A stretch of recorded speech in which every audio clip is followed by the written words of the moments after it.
Genesis 9. And God blessed Noah and his sons, and said to them, Be fruitful and multiply, and fill the earth.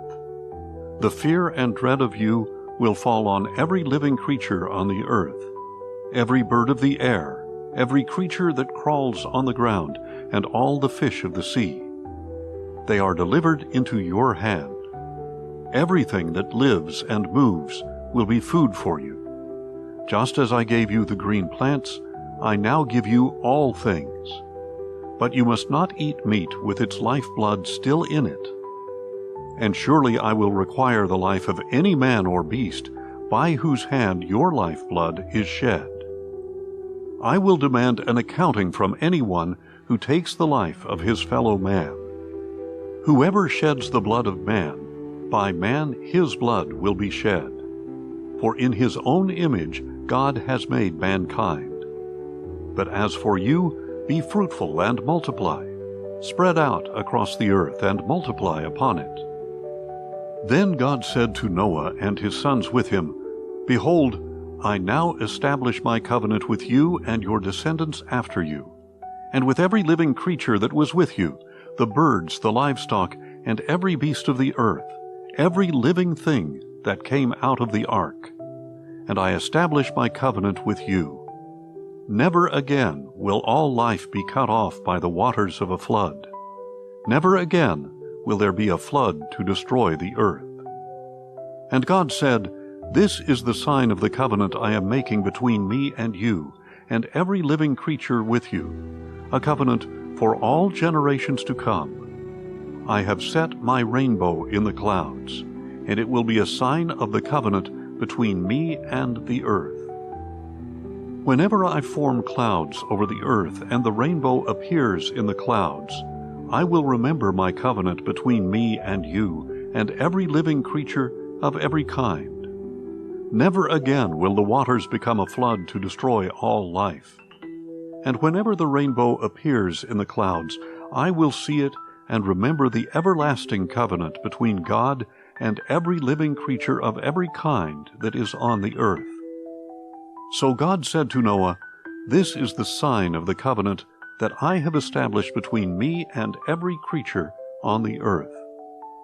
The sons of Noah who came out of the ark were Shem, Ham, and Japheth.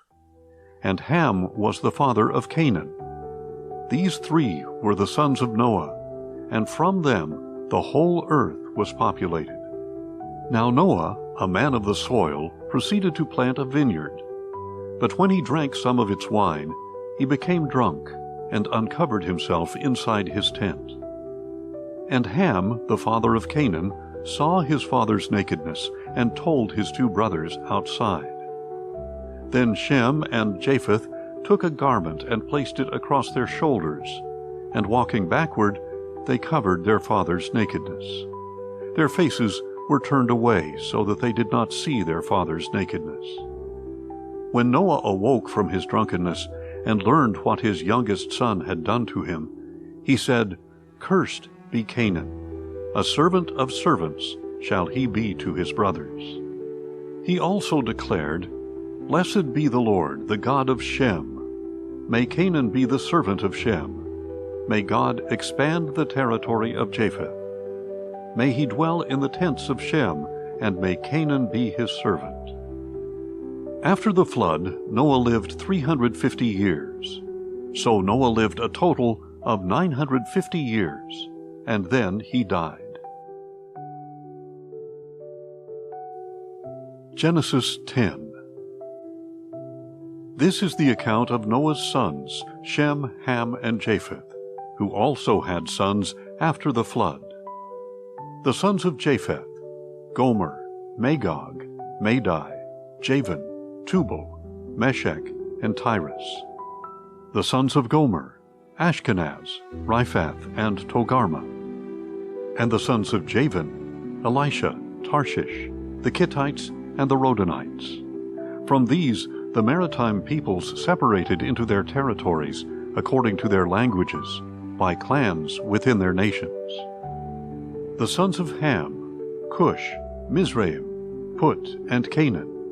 The sons of Cush: Seba, Havilah, Sabta, Reumah, and Sabteka. And the sons of Ramah, Sheba and Dedan. Cush was the father of Nimrod, who began to be a mighty one on the earth. He was a mighty hunter before the Lord. So it is said, like Nimrod, a mighty hunter before the Lord. His kingdom began in Babylon, Erech, Akkad, and Calneh, in the land of Shinar. From that land he went forth into Assyria, where he built Nineveh, Rehoboth-ir, Calah, and Resen, which is between Nineveh and the great city of Calah. Mizraim was the father of the Ludites, the Anamites, the Lehabites, the Naphtuhites, the Pathrusites, the Casluhites, from whom the Philistines came, and the Caphtorites. And Canaan was the father of Sidon, his firstborn, and of the Hittites, the Jebusites, the Amorites, the Girgashites, the Hivites, the Archites, the Sinites, the Arvadites, the Zemarites, and the Hamathites. Later the Canaanite clans were scattered, and the borders of Canaan extended from Sidon toward Gerar as far as Gaza, and then toward Sodom, Gomorrah, Admah, and Zeboim, as far as Lasha. These are the sons of Ham, according to their clans, languages, lands, and nations. And sons were also born to Shem, the older brother of Japheth. Shem was the forefather of all the sons of Eber. The sons of Shem, Elam, Asher, Arphaxad, Lud, and Aram. The sons of Aram, Uz, Hul, Gether, and Mash. Arphaxad was the father of Shelah, and Shelah was the father of Eber. 2 sons were born to Eber. One was named Peleg, because in his days the earth was divided. And his brother was named Joktan. And Joktan was the father of Almodad, Sheleph, Hazarmaveth, Jerah, Hadoram, Uzal, Diklah, Obal, Abimael, Sheba, Ophir, Havilah, and Jobab. All these were sons of Joktan. Their territory extended from Mesha to Sephar, in the eastern hill country. These are the sons of Shem, according to their clans, languages, lands, and nations. All these are the clans of Noah's sons, according to their generations and nations. From these, the nations of the earth spread out after the flood. Genesis 11. Now the whole world had one language and a common form of speech. And as people journeyed eastward, they found a plain in the land of Shinar, and settled there. And they said to one another, Come, let us make bricks and bake them thoroughly. So they used brick instead of stone, and tar instead of mortar. Come, they said, let us build for ourselves a city with a tower that reaches to the heavens, that we may make a name for ourselves, and not be scattered over the face of all the earth. Then the Lord came down to see the city and the tower that the sons of men were building. And the Lord said, If they have begun to do this as one people, speaking the same language, then nothing they devise will be beyond them. Come, let us go down and confuse their language, so that they will not understand one another's speech. So the Lord scattered them from there over the face of all the earth, and they stopped building the city. That is why it is called Babel, for there the Lord confused the language of the whole world, and from that place the Lord scattered them over the face of all the earth. This is the account of Shem. 2 years after the flood, when Shem was 100 years old, he became the father of Arphaxad. And after he had become the father of Arphaxad, Shem lived 500 years and had other sons and daughters. When Arphaxad was 35 years old, he became the father of Shelah. And after he had become the father of Shelah, Arphaxad lived 403 years and had other sons and daughters. When Shelah was 30 years old, he became the father of Eber. And after he had become the father of Eber, Shelah lived 403 years and had other sons and daughters. When Eber was 34 years old, he became the father of Peleg. And after he had become the father of Peleg, Eber lived 430 years and had other sons and daughters. When Peleg was 30 years old, he became the father of Reu. And after he had become the father of Reu, Peleg lived 209 years and had other sons and daughters. When Reu was 32 years old, he became the father of Serug. And after he had become the father of Serug, Reu lived 207 years and had other sons and daughters. When Serug was 30 years old, he became the father of Nahor.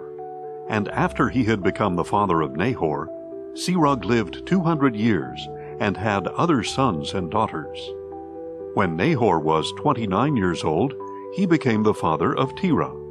And after he had become the father of Terah, Nahor lived 119 years and had other sons and daughters.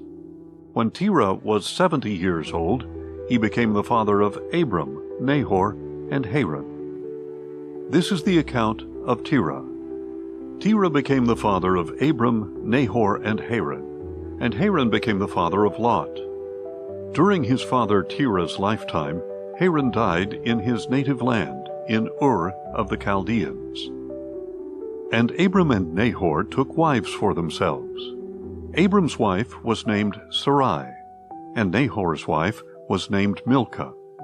She was the daughter of Haran, who was the father of both Milcah and Iscah. But Sarai was barren. She had no children. And Terah took his son Abram, his grandson Lot, son of Haran, and his daughter-in-law Sarai, the wife of Abram, and they set out from Ur of the Chaldeans for the land of Canaan. But when they arrived in Haran, they settled there. Terah lived 205 years, and he died in Haran.